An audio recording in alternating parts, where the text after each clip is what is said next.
আমার কর্মীরা বাঘের বাচ্চা, আমি গর্বিত।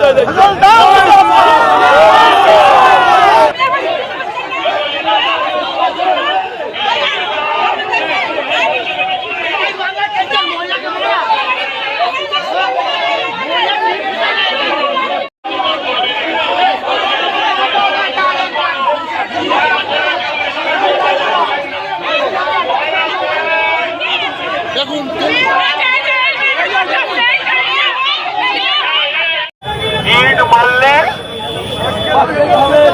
মারলে পাটকেল খেতে হবে, সেটা আজকে এই বিশ্ব এটা 2026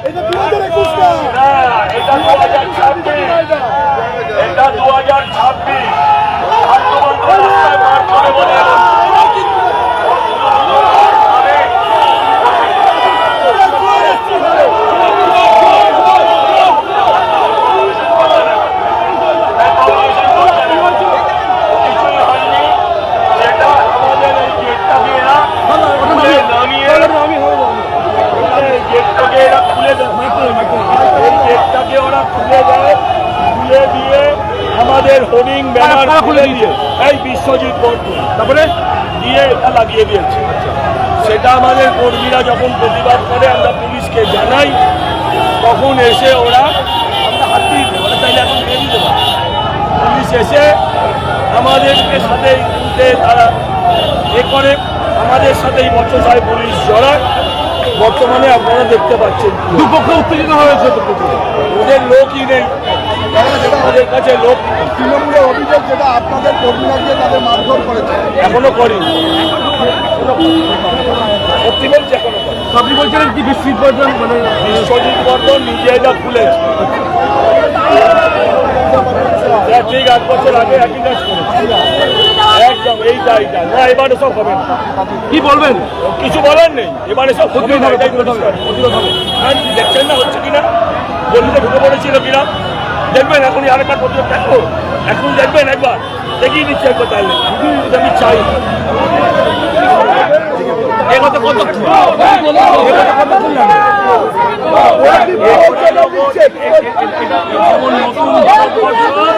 ছিলাম, এটাও নতুন বড়ানগো, এটা যেন ওরা মনে রাখে।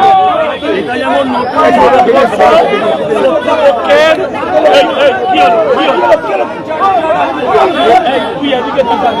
এই ভারতবর্ষ যেমন শত্রুপক্ষের কোথায় গিয়ে আক্রমণ করে, সেরকম আমরা বলছি প্যাটন ট্যাঙ্কে যদি হামলা হয় তাহলে বৈজয়ন্তীতে জমা বারে উত্তেজিত করছে, বারে পা দিচ্ছে, প্রয়োজিত করছে। কি বলবেন?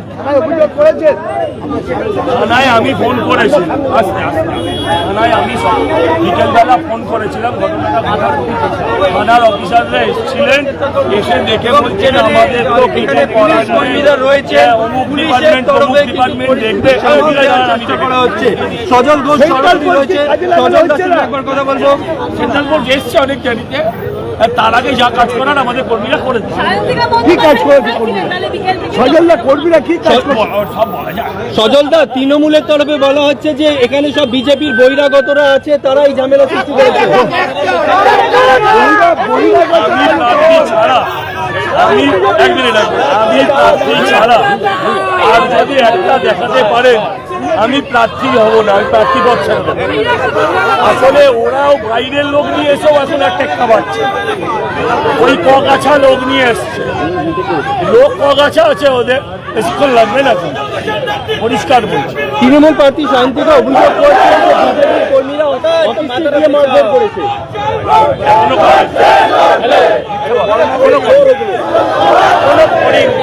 এই পরিস্থিতি যে পরিস্থিতি তৈরি হচ্ছে তাতে কি প্রচার করা সম্ভব হবে? পাল্টে গেল, যেমন আমার দেশ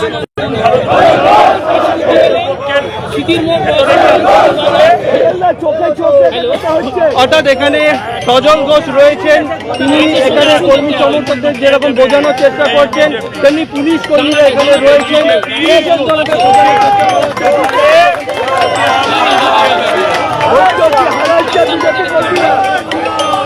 হালকা মহড়া, হালকা মহড়া।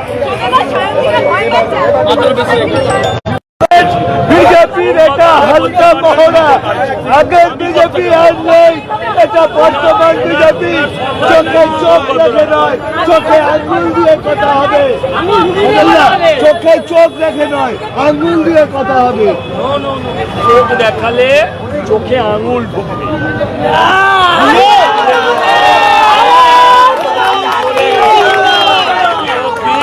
চলে গেছে, আপনি আমাকে পরিচিতও করতে পারবেন না, আপনি আমাকে উত্তেজিতও করতে পারবেন না। আমি শান্তভাবে বলছি, আগে বদলে তারপরে বদল। হ্যাঁ প্রয়োজন হলে হবে, একটু উল্টে নেবো, কি আছে? কি হবে, কি হবে? আরে শুনুন, এই বরানগরে আজ থেকে 5 বছর আগে লোকে এটা ভাবতো না, কিন্তু তাকিয়ে দেখুন বরানগর পাল্টে গেছে। আমরা যেমন বললাম 120 সেকেন্ড, দেখুন মাল সাফ হয়ে গেছে, সাফ হয়ে গেছে। দেখুন দেখুন দেখুন কি সুন্দর গাড়ি চলছে, আবার সাফ হয়ে গেছে। ভোটেও সাফ করবো, ভোটেও সাফ করবো। এই যে মানুষ ভয় পায় এদের, আর আজকের পরে ভয় পাবে না। আমার কর্মীরা বাঘের বাচ্চা, আমি গর্বিত দিয়েছে। কতগুলো চেয়ারম্যান, ভাইস চেয়ারম্যান, হ্যাঁ এমএলএ প্রার্থী, এক গাদা চোর, পকেটমার, মার্ডারার সব নিয়ে এসছে। আর এই বাচ্চা বাচ্চা ছেলেমেয়েরা রুখেছে। আমিও পড়ে বাচ্চারা রুখে দিয়েছে, যে সবার চলবে না। অনেক হয়েছে। আগের বারে আমায় গো ব্যাক করতো, এখানে সায়ন্তিকা গো ব্যাক 1 ঘন্টা ধরে শুনিয়েছে। সব হিসাব হবে। মোদীজি বলেছে চুন চুনকে সাজা দেंगे না, চুন চুনকে হবে। করতে হবে, কিন্তু মারামারি করার লোকেরা বুঝে গেছে হাওয়া ভালো না। হাওয়া এতদিন করেছে তো। সৌগত রায় বুড়ো ভাব সায়ন্তিকার পাশে শঙ্কর রাউতকে দেখলে ওনার তখন রাগ হয়েছিল, বলেছিল সমাজ বিরোধীদের নিয়ে বলবি না। আর কালকে বলেছে মারামারি ছাড়া ভোট হবে না।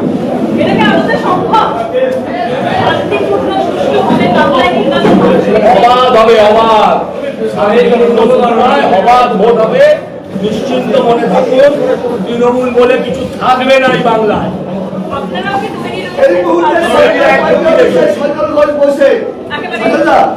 আবার ফের শান্তিকা তারা বলছে পুলিশ যা করে করুক, আমরা জায়গা ছাড়বো না। কি বলবেন? ছাড়বে না, বাঁকুড়াতেও বলেছিল আমরা জায়গা ছাড়বো না। পাবলিক ছাড়িয়ে দিয়েছে। আপনারা কি ছাড়াবেন? পাবলিক। আমি প্রথমে আজকে স্যালুট জানাই আমার কর্মীদের, কেন যে তারা সত্যিকারের বাঘের বাচ্চা। কেন? অতগুলো কাউন্সিলর, অতগুলো গুন্ডা, তাদেরকে সারাক্ষণ গো ব্যাক করেছে, এর থেকে বেশি কিছু করেনি। সেটার জন্য তাদেরকে ধন্যবাদ জানাই। আমি আগেও বলেছি, এখনো বলছি, যদি প্যাটন ট্যাঙ্কে হামলা হয় তাহলে বৈজয়ন্তীতে জবাব দেব। যা মানে বোঝার আপনি করুন। বদল আগে না বদল আগে? ওরা যেটা চাইবে সেটাই আগে করবো, জান। এখনো পর্যন্ত পুলিশ হারাতে পারেনি, এখনো তাহলে কি পুলিশ সেন্ট্রাল ফোর্সকে কাজে লাগাতে পারছে না? একদমই লাগাইনি। সেন্ট্রাল ফোর্স এসছে অন্তত ঘন্টা 1.5 পরে। আমি বিশ্বাস করি পুলিশ নিরপেক্ষ থাকলে সেন্ট্রাল ফোর্সের আজকে প্রয়োজনীয়তাও ছিল না, এমনি হয়ে যেত। নিরপেক্ষতার অভাব কোথায়? পুলিশ নিরপেক্ষতার অভাব কোথায়? পুলিশ তিন কর্তব্য পুরুষের মতন, পুলিশ পুতুলের মতন দাঁড়িয়েছিল। পুলিশের এখানে কোনো আজকে প্র্যাকটিক্যালি ভূমিকাই ছিল না। আজকে প্র্যাকটিক্যালি পুলিশ নীরব দর্শকের ভূমিকায় ছিল। একদম বলছি, আমি এটাও বলছি যে তারা আমাদের মারতে এসছে এরকম নয়, তারা বলছে তো। আমি বলছি শুনুন না, আপনার জানবেন ওই ভিক্টোরিয়া মেমোরিয়ালের ওপর যে পরীটা হাওয়া ডিটেকশন করে, হাওয়া কোন দিকে বইছে, সেটা মাঝে মাঝে খারাপ হতে পারে, কিন্তু পুলিশ এটা ঠিক বোঝে। পুলিশও বুঝছে হাওয়া কোন দিকে ঘুরছে, পুলিশ তাই চুপ করে দাঁড়িয়েছে। সজলদা, সুষ্ঠুভাবে নির্বাচন কি আদৌ সম্ভব? একদম হবে, একদম হবে। প্রথম পর্যায়ে এগুলো যত করবে, একই ঘটনা ঘটেছিল। গত বাই ইলেকশনে একই ঘটনা ঘটেছিল। কিন্তু বরানগর পাল্টে গেছে, এটাও এখন বুঝে। আজকে যে ঘটনা ঘটেছে আমি বলছি আমরা 2-3 দিন আগে এটা লাগিয়ে 2 বা 3 দিন আগে এটা লাগানো হয়েছে। ওরা মাপ নিয়ে গেছে আমাদের থেকে, কারণ সেম টু সেম মাল বানিয়ে এনেছে, নিয়ে এসে আজকে দুপুরবেলা যখন আমাদের পার্টি অফিসে কেউ ছিল না, আমরা দুপুরের ক্যাম্পেনিং করে আমরা যখন যে যার বাড়িতে গেছি আবার বিকেলে আসার জন্য প্রস্তুত হচ্ছি, তখন হঠাৎ ফোন আসে যে ওরা এগুলো খুলে দিয়েছে। আমাদের অ্যাবসেন্স, আমাদের তখন কোনো কর্মী ছিল না, তো বাধ্য হয়ে তারপর আমরা আসি। আসার পরের ছবি তো আপনারা অনেকেই দেখেন। তৃণমূল পার্টির সাহিত্যিকা বলছেন যে আপনারা মারধর করেছেন তাদের কর্মী সমর্থকদের, ওদের টোটাল 13 জনই ছিল, ওদের টোটাল 13 জনই ছিল। পুরো আক্রান্ত হওয়াটা শশী পাজার মতন ঘটনা। আমি বলছি আমাদের কর্মীরা এখনো অব্দি আক্রমণ করেনি, এখনো অব্দি করে। কি মনে হচ্ছে, ভয় পেয়ে গেছে তৃণমূল করোনা করে?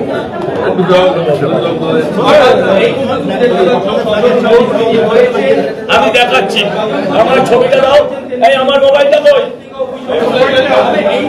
আমি দেখাচ্ছি আমার মোবাইল। এই দেখুন, আগে এটা ছিল, এইটা ছিল, এটা গত 2 দিন আগেকার ছবি।